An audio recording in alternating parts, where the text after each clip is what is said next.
الرحيم الحمد لله رب العالمين والعاقبة للمتقين والنار للعاصين والجنة للموحدين والصلاة والسلام على سيدنا ومولانا بالقاسم محمد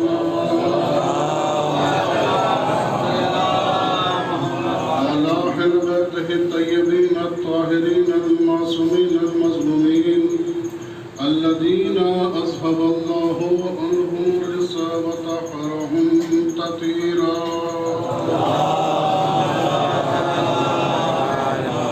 ولعنة الله على أعدائهم أجمعين من الآن إلى قيام يوم الدين.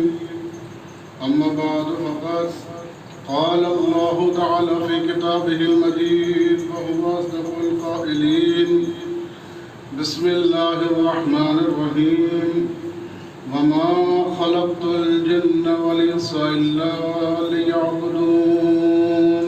صلوات اللهم صل على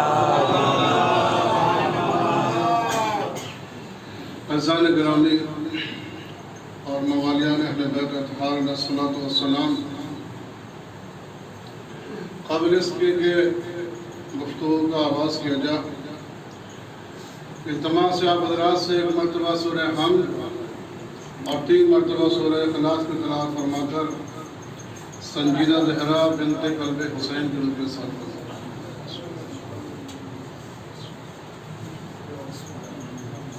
بسم اللہ الرحمن الرحیم.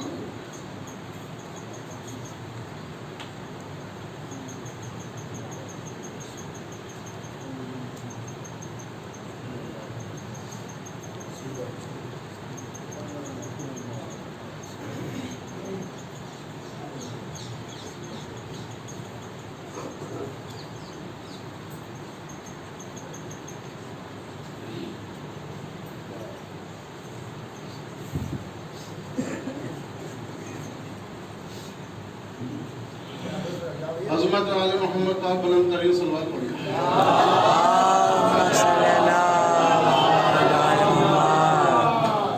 یہ تھوڑا سا جگہ فاصلہ ہے، بعد میں آنے والوں کو دقت ہوگی، جگہ تو پہلے بھر لیں. بلا فاصلے کے ماننے والوں کے درمیان فاصلہ صحیح نہیں ہوتا. آپ اللہ کریں جگہ کو پھر لیں تاکہ بعد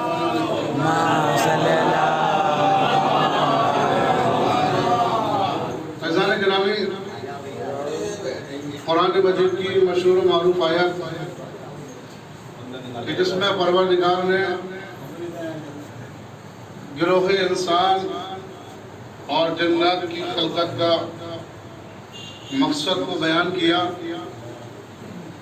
اس وقت کی سال ثواب کی مختصر سی گفتگو کے لیے قرآن مجید کی اس آیت کو سرنامہ کلام کے طور پر آپ حضرات کی خدمت میں تلاوت کرنے کا شرف حاصل ہوا. کچھ معروضات اس آیت کے ذیل میں حضرات کی سماعت کے حوالے کہ اللہ قرآن میں ارشاد فرماتا ہے کہ ہم نے گروہ انس اور جن کو نہیں پیدا کیا مگر اپنی عبادت کے لیے. عزیزان گرامی، عبادت کتنا وسیع مفہوم ہے. اگرچہ یہ ہمارا ناقص ذہن ہے، یہ ہماری کم علمی کا نتیجہ ہے کہ ہم نے عبادت کے وسیع تر مفہوم کو محدود کیا اور چند چیزوں میں عبادت کو ہم نے محصور کر دیا.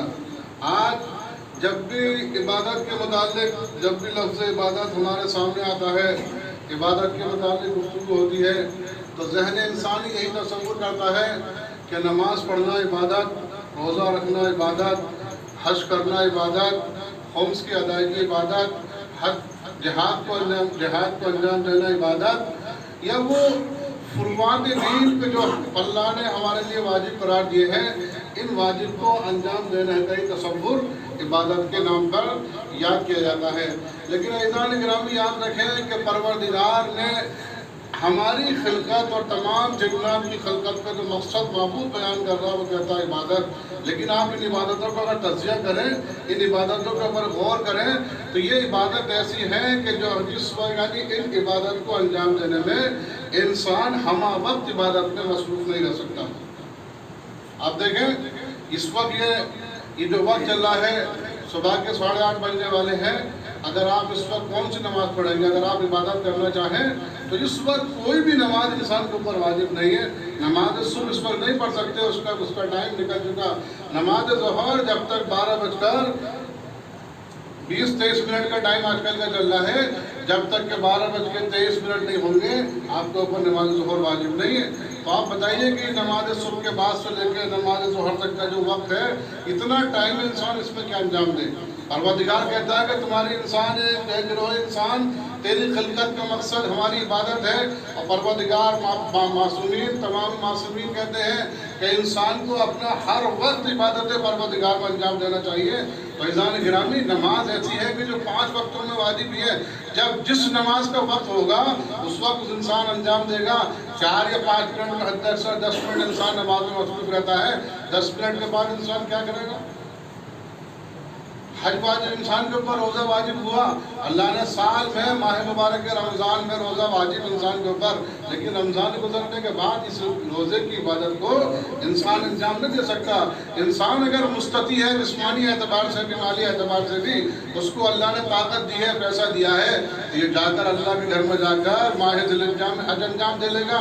عمر میں 1 مرتبہ حج انجام دے سکتا ہے، اس کے بعد عبادت کا سلسلہ منقطع۔ چنانچہ لوگ حضرت خطی مرتبہ سرکاری خدمت میں حاضر ہوئے، سرکار سے مطالبہ کیا کہ یا رسول اللہ، کوئی ایسا نسخہ، کوئی ایسی عبادت تجویز فرما دیے کہ ہمارا ہر آن، ہمارا ہر لمحہ عبادت پروردگار و بسر ہونا چاہیے۔ میں نے عرض کیا نا ابھی، فیضان گرامی، نماز عبادت تو ہے، لیکن محدود وقت میں نماز کا جب وقت ہوگا اس وقت آپ نماز کو انجام دے سکتے ہیں۔ جس وقت نماز کا ٹائم ہوگا وہ وقت آپ کا عبادت میں کہلائے گا، اس کے بعد کا وقت عبادت سے خارج ہوگا۔ رمضان کا مہینہ روزہ رکھنے سے آپ عبادت کریں گے تو رمضان میں روزہ رکھ سکتے ہیں، رمضان کے بعد واجب روزہ نہیں ہے کہ انسان کیسے روزہ رکھے۔ حج کے لیے وہاں جانا پڑے گا، خمس بھی چاہے تو سال میں 1 مرتبہ خمس دینا ہے۔ زکوٰۃ کا نصاب واجب ہوگا تو تب انسان زکوٰۃ دے کر عبادت کو انجام دے سکتا ہے۔ امر بالمعروف، جب برائی انجام پائے گی تبھی تو انسان کسی کو ٹوکے گا۔ جب برائی وجود میں نہیں ہے تو انسان امر بالمعروف نہیں منکر کر کر بھی عبادت کو ہم وقت انسان عبادت کو نہیں دے سکتا۔ لیکن جب سرکار سے مطالبہ کیا تو سرکار نے ایک ایسا نسخہ بتایا کہ اس نسخے پہ انسان اگر عمل کرے تو ہر لمحہ اس کا انسان کے عبادت پروردگار مصر ہوگا۔ سرکار نے کہا ذکر علی ابن ابی طالب عبادہ، لوگوں نے کہا ہے، سرکار فرماتے ہیں کہ علی ابن ابی طالب علیہ السلام کا ذکر عبادت ہے۔ اور فیضان گرامی، یہ عظیم ایسی عبادت ہے کہ اس کے لیے نہ وقت کی ضرورت ہوتی ہے، نہ اس کے لیے ٹائم کی مدت ہوتی ہے۔ جہاں 4 لوگ جمع ہوئے، ذکر علی بن ابی طالب بیان کرنا شروع کیے اور عبادت تک یہ عبادت ہوتی رہے گی، انسان کو وقت عبادت سے پروردگار مصر ہوگا۔ صلوات پڑھیں عظمت علی محمد کے اوپر۔ علی کا ذکر وہ عبادت ہے، علی کا وہ ذکر وہ عبادت ہے، وہ عظیم، اتنی عظیم نعمت ہے فیضان گرامی ہمارے لیے، اتنی عظیم عبادت ہے ہمارے لیے کہ اس کے لیے ہمیں وقت کے انتظار نہیں کرنا پڑے گا، اس کے لیے ہمیں رمضان کا انتظار نہیں کرنا پڑے گا، اس کے لیے کوئی برائی انجام پائے جب ہمیں ذکر کرے نہیں، بلکہ آپ جہاں بھی جب دل چاہے نماز کے وقت سے ہٹ کر جتنا وقت انسان کو میسر ہو اس وقت میں لوگ جمع ہوں، 2 لوگ بھی جمع ہو جائیں، ایک ذکر علی ابن طالب بیان کریں، ایک ذکر علی ابن طالب کو جو سن کر جو اپنے دل کو خوشحال کریں، یہ عبادت ہوتی رہے گی۔ اور جتنی دیر عبادت انسان مشغول رہے گا، جتنی دیر علی کا ذکر کرتا رہے گا، انسان کا وقت عبادت پروردگار میں بسر ہوتا رہے گا۔ صلوات پڑھیں اس بات فقط سرکار نے اتنا ہی نے فرمایا، سرکار کہتے ہیں ذکر علی ابن ابی طالب عبادہ لِأَنَّهُ ذکر اللہ، ذکر علی، ذکری علی کا ذکر میرا ذکر ہے، اور ذکری ذکر اللہ، اور میرا ذکر اللہ کا ذکر ہے، اور ذکر اللہ عبادت، اللہ کا ذکر عبادت ہے۔ یعنی عزیزان گرامی، آنے واحد میں ایک ہی وقت میں انسان علی کا کرتا، علی کا ذکر ہے، ہوتا رسول کا ذکر بھی ہے، ہوتا اللہ کا ذکر بھی ہے۔ ذکر علی کا ہوتا ہے، علی کے ذکر کے ساتھ رسول کا ذکر بھی ہوگا، اور رسول کے ذکر کے ساتھ میں پروردگار کا ذکر ہوگا، اور جب پروردگار کا ذکر ہوگا تو یہ ذکر عبادت ہے۔ صلوات پڑھیں عظمت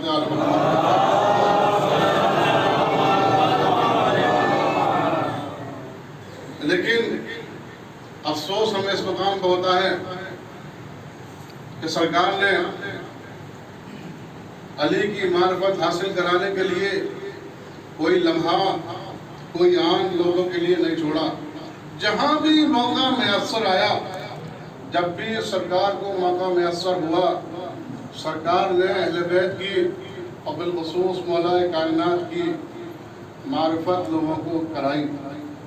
بدبخت دنیا والے کہ علی کے ذکر سے کمال حاصل کرتے، علی کے ذکر سے اپنی دنیا اور آخرت کو سنبھالتے، لیکن لوگوں نے ان کے جو معرفت اور جو تمسک اہل بیت سے ہونا چاہیے تھا، دنیا والوں نے وہ نہیں کیا۔ بہرحال عزیزان گرامی، مولا کائنات کی ذات وہ ہے کہ جس نے تنہا کائنات میں مولا علی علیہ السلام کی وہ ذات ہے کہ جس نے منبر سنونی سے، جس نے منبر کوفہ سے سنونی کا دعویٰ کیا، اور علی نے حیران یہ کہا کہ جو پوچھنا چاہو مجھ سے پوچھ لو، قبل اس کے کہ تم مجھے کھودو یا میں تمہارے درمیان سے چلا جاؤں۔ لیکن دنیا والوں نے بجائے اس کے کہ توحید کا درس حاصل کرتے، اللہ کی وحدانیت کا درس حاصل کرتے، علی کی معرفت حاصل کرتے، رسالت کے متعلق علم حاصل کرتے، دنیا کی خلقت کے راز و اسرار کے متعلق سوال کرتے، لوگوں نے عجیب عجیب طرح کے سوالات کرنے شروع کیے۔ ایک مرتبہ عزیزان گرامی، مولا کائنات محو خطبے میں خطبہ ہے، سرکار خطبہ ارشاد فرما رہے ہیں۔ ایک مرتبہ ایک علی کا بغض لیے ہوئے انسان کہ جس کے دل میں بغض حیدر ہے، جو علی کے دل میں بغض لیے ہوئے ہے، ایک مرتبہ علی کے سامنے کھڑا ہوتا ہے اور برجستہ علی سے سوال کرتا ہے۔ ذہن میں فکر یہ ہے کہ علی میرے دل کی بات جو میں چاہتا ہوں، میرے فکر اور میرے دل کی بات جو میرے ذہن میں ہے، علی اس بات کو کیسے بتا سکتے ہیں؟ لیکن اس ملعون کو یہ معلوم نہیں تھا کہ علی زمین سے زیادہ آسمان کی بات ہے اور تمہارے دلوں میں چھپے ہوئے بھیدوں کو بھی بہتر جانتا ہے۔ چنانچہ علی کی مولا خطبہ ارشاد فرماتے ہیں، دوران خطبہ کھڑا ہوا اور اس نے سوال کیا کہ علی یہ بتائیے کہ آج میں کیا کھاؤں گا۔ علی وہ ہے کہ جس جواب دینے میں کہ جو ذرہ برابر بھی تعامل نہیں کرتا، سوچتا نہیں ہے، کوئی فکر نہیں کرتا۔ مولا نے ادھر اس کا سوال کیا کہ علی بتائیے کہ آج میں کھاؤں گا۔ مولا نے برجستہ جواب دیا کہ آج تو دودھ اور چاول کھائے گا۔ بغض حیدر لیے وہ دل میں بیٹھا تھا۔ اس نے کہا کہ علی آج آپ نے یہ کہا کہ میں دودھ اور چاول کھاؤں گا، تو صحیح میں آج دودھ چاول ہی نہیں کھاؤں گا، اور آپ کے قول کو آج میں غلط ثابت کر کے رہوں گا اور دنیا والوں کو بتا دوں گا کہ علی نعوذ باللہ خاکم بدہنن کہ علی کی جو باتیں ہیں اس میں کوئی سچائی نہیں ہوتی۔ علی ایسے ہی دعویٰ کرتے ہیں منبر کوفہ سے۔ چنانچہ اس فکر میں مسجد سے اٹھا اور اپنے گھر پر آیا، مطالبہ بیوی سے کہا کہ لاؤ کچھ کھانے کے لیے ہے، بھوک کی شدت ہے، بھوک تیزی سے لگ رہی ہے۔ بیوی نے کہا کہ تم سے کہا تھا کہ گھر میں کھانے کی چیز لے کے آؤ، اتنی دیر میں آ رہے ہو، جب کچھ گھر میں موجود نہیں تھا۔ بھوک سے جب بچے بلکنے لگے تو میں نے اونٹنی کا دودھ نکالا، چاول ابالے، بچوں کو اونٹنی کا دودھ اور چاول پیش کر دیا۔ بچے کھا کر آرام کر رہے ہیں، وہی دودھ اور چاول بچا ہوا ہے، کھانا ہے تو کھاؤ ورنہ مت کھاؤ۔ اس نے کہا کہ علی کی آج علی نے کہا ہے کہ دودھ و چاول کھانے، آج دودھ و چاول نہیں کھانے۔ بہرحال بیوی کو برسا کہ جا پڑوسی کے یہاں سے، کسی رشتہ دار کے یہاں سے کھانا مانگ کر لے کے آ۔ بیوی ہے کہ ایک پڑوسی گھر پہ جاتی ہے، مطالبہ کرتی ہے کوئی کھانے کی چیزوں کو دے دو۔ پڑوسن کہتی ہے کہ آج اتفاق کی بات یہ ہے کہ ہم نے جو کھانا بنایا سب ختم ہو گیا، ہمارے گھر میں بچوں کے لیے دودھ و چاول بنائے ہیں وہی رکھے ہوئے، لینا چاہو تو اس کو لے جاؤ۔ کہا کہ دودھ و چاول پہ تو جھگڑا ہے۔ دوسرے پڑوسی کے جاتی ہے کیا کچھ کھانے کی چیز ہو تو دے دو. کہا کہ کچھ نہیں ہے سوائے دودھ اور چاول کے. ایک پڑوسی کے یہاں سے دوسرے پڑوسی کے یہاں سے اور پورے محلے کو چھان لیا لیکن کہیں کھانے کا کوئی چیز میسر نہ ہوئی. اور بیوی نے گھر میں آ کر کہا کہ بدبخت آج تیرا نصیب مقدر خراب کہ جس گھر میں جاتی ہوں دودھ اور چاول کے علاوہ کچھ پکا ہوا ملتا ہی نہیں ہے, دودھ اور چاول ہے. یہ پریشان ہوا, غصے کے عالم میں تھا, قسم کھائے بیٹھا تھا کہ آج علی کی بات کو غلط ثابت کرنا ہے, کھاؤں گا ہی نہیں, دودھ اور چاول ہی نہیں کھانا, اس کے علاوہ کچھ بھی کھا سکتا ہوں. ضد پکڑے ہوئے ہیں کہ آج دودھ چاول نہیں کھانے. علی نے منبر کوفہ سے کہا کہ دودھ اور چاول ہی کھائے گا. اس نے کہا کہ دودھ اور چاول ہی نہیں کھانے. جب پورے محلے میں گھر میں نہیں ملا کھانے کو, پورے محلے میں دودھ چاول کے علاوہ کچھ نہیں ملا, تو گھر سے غصے کے عالم میں نکلا. کہیں ہو سکتا ہے کہ راستے میں کوئی قافلہ ملے اور اس راستے میں قافلے والوں سے کھانا میسر ہو جا. اور اس کے بعد جیسے یہ باہر نکلا شاہ عامہ پر آیا, کیا دیکھا کہ سامنے سے قافلہ چلا آ رہا ہے. اس نے قافلے کو روکا, قافلے والوں سے مطالبہ کیا کہ بھائی بھوک بہت زور کی لگی ہوئی ہے, بھوک کی شدت ہے, تمہارے پاس میں اگر کھانا ہو تو دے دو. قافلے والوں نے کہا کہ بھائی مسئلہ یہ ہے کہ ابھی ہم نے پہلے کچھ تھوڑی دور پہلے قیام کیا تھا اور طرح طرح کے کھانے بنائے تھے, وہ سب کھانے ہم نے کھا لیے, بس تھوڑا سا دودھ اور چاول بچا ہوا ہے وہ لے لو. اب یہ مقدر کا مارا, گھر آیا تو دودھ چاول, محلے میں تلاش کیا دودھ چاول, ایک قافلے سے امید لگائی, وہ قافلے والے بھی کہتے ہیں کہ بھائی کھانا ختم, صرف دودھ اور چاول بچے ہوئے ہیں, اسی دودھ چاول کو کھا لو. اس نے کہا کہ آج دودھ اور چاول نہیں کھانے, کچھ بھی ہو جا, زمین اپنی جگہ سے ہٹ جا, آسمان اپنی جگہ سے ہٹ سکتا ہے, لیکن میں دودھ چاول نہیں کھاؤں گا. اچھا, بعض جگہ کے دستور جو ہوتے ہیں وہ عجیب طرح کے ہوتے ہیں, ہر ایک کا اپنا کلچر, ہر ایک کا اپنا تمدن, ہر ایک کا اپنا فرہنگ ہوا کرتا ہے. بہت سی جگہ پر یہ ہوتا ہے کہ اگر کوئی مانگنے والا کچھ مانگ لے تو سامنے والے کی جو غیرت ہوتی ہے وہ دینے کو مجبور ہوتی ہے. لیکن سامنے والا مانگے اور اس کو مانگنے یعنی جس سے مانگا جا رہا وہ عطا کر دے اور پھر مانگنے والا اس کو انکار کر دے تو وہ اپنی توہین سمجھتے ہیں. یہ قافلہ جہاں سے چلا تھا اس کلچر میں یہ تھا کہ اگر کسی نے مطالبہ مانگا, کچھ مانگا اور اس کو وہ دیا اور وہ قبول نہ کرے تو پھر دوسری طرح سے وہ اس کو منوا دیتے. ہوا یہی, علی سے غصہ علی میں اتنا مغرور تھا, کہا کہ علی کی بات کو جھٹلانا ہے, آج علی کی بات کو صحیح نہیں ہونے دینا. قافلے والوں سے جب مانگا تو قافلے والوں نے کہا بھائی وہ پیش کر دیا کہ یہ دودھ چاول ہے, کھا. اس نے کہا یہ دودھ چاول تو نہیں کھانا مجھے. اس نے کہا کہ جب نہیں کھانے تھے تو مانگا کیوں تھا, جب نہیں کھانے تھا تو مانگا کیوں تھا, اور جب مانگا ہے تو یہ ہمارے کلچر کی, یہ ہمارے سماج کی توہین ہے, یہ ہماری توہین ہے کہ اگر آپ مانگا تو مانگتا نہیں اور اگر مانگ لیا ہے تو کھانا پڑے گا. اس نے کہا کہ نہیں کھاؤں گا, انہوں نے کہا کھانا پڑے گا, اس نے کہا کھاؤں گا نہیں, انہوں نے کہا کھانا پڑے گا. تکرار بڑھی, انہوں نے مارنا شروع کیا, ایک مارا کہ کھا, جب اتنا پٹا, جب منہ مار کے گھوسے مار کے جب منہ سجا دیا, مجبور ہوا بیچارہ کہ اب تو جان پہ پڑ گئی کہ بھائی دال چاول ہی کر کے دودھ چاول کھا لو ورنہ یہ تو مار کے ہلاک کر دیں گے. دودھ چاول کھائے اور منہ سوج گیا پٹتے. اب کھا پی کے مجبور ہو کے دودھ چاول کھا کے جب چلے تو اب یہ کوفے کے شہر میں داخل ہوتے ہیں. جیسے ہی شہر کے دروازے سے یہ انٹر ہوتے ہیں, مولا کوفے کے دروازے کی طرف آتے ہیں. علی سے ملاقات ہو گئی, مولا کائنات مسکرائے, پوچھا بھائی کیا کھایا, اب کیا بتائیں کہ کیا کھایا. علی نے کہا کہ سن, اگر میری بات مانتا, میرے کہنے پہ چلتا, میں نے جو بتایا اس پہ عمل کرتا تو فقط دودھ چاول کھاتا, لیکن مجھ سے اگر بغض کیا, مجھے جھٹلانے کی کوشش کی تو دودھ چاول تو کھائے لیکن گھوسوں کے ساتھ کھائے. اگر میری بات مان لیتا تو فقط دودھ چاول کھاتا, بات نہ مانی تو گھوسے بھی کھائے, دودھ چاول بھی کھائے. صلوات پڑھیں عظمت عالم.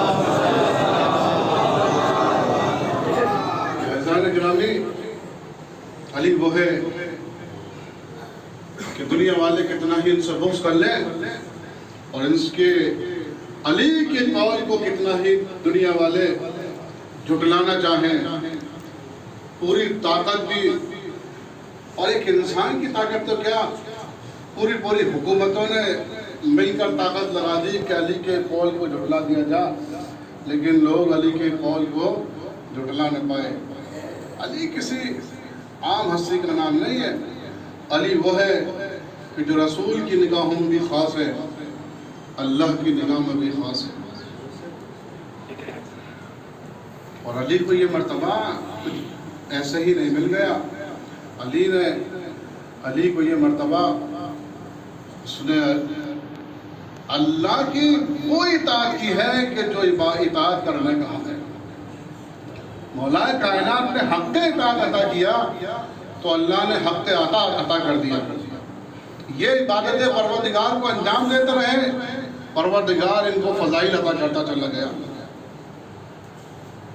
اے کاش یہ دنیا اہل بیت کے حقیقی مرتبے کو سمجھ لیتی تو آج یہ دنیا جنت کا ایک نمونہ ہوتی۔ عزیزان گرامی، بہت طولانی گفتگو نہیں کرنی۔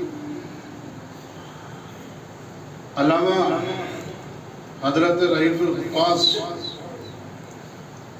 حافظ کفایت حسین مرحوم علی اللہ مقامہ، جن کا تعلق ہماری سرزمین شکارپور سے ہے، جب بھی انہوں نے مصائب کربلا بیان کرنا چاہے، ایک مرتبہ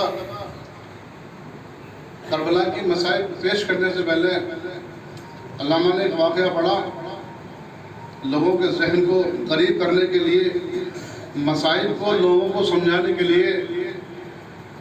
کہتے ہیں نا کہ جب تک انسان کے اوپر خود نہیں پڑتی کوئی بات انسان کو آسانی سے سمجھ میں نہیں آتی۔ علامہ کہتے ہیں کہ جب ملک شام پر امیر تیمور لنگ نے قبضہ کیا، حملہ کیا، اور حملہ کرنے کے بعد جب ملک شام کو تیمور لنگ نے اپنے قبضے میں کر لیا، اور تیمور لنگ چونکہ اس کے دل میں اہل بیت کی محبت پائی جاتی تھی، کربلا کے واقعات بازار کوفہ یعنی بازار کوفہ سے لے کر پورے جو مصائب تو اس کی نظر میں تھے، جناب زینب ام کلثوم کا بے مخنو چادر تیار بدیار پھرائے جانا تیمور لنگ کے ذہن میں تھا۔ ایک مرتبہ عزیزان گرامی جب شام میں اس نے قبضہ کیا تو اتنے غصے میں تھا کہ وہاں کی جو عزیز و شریف و بزرگ ہستیاں تھیں، کسی کو اس نے مارا، کسی کی گردن توڑی، سب کے اوپر اس نے بہت ستم کیا، بہت مار پیٹ کیا۔ تو لوگوں نے اس بات کو محسوس کیا کہ یہ جو تیمور یہ جو غصے کی حالت میں ہے، ہیجانی حالت میں ہے، اس کے دل میں کوئی ایسا بغض ہے، کوئی ایسی بات ہے کہ جس کے سبب سے یہ کام کر رہا ہے۔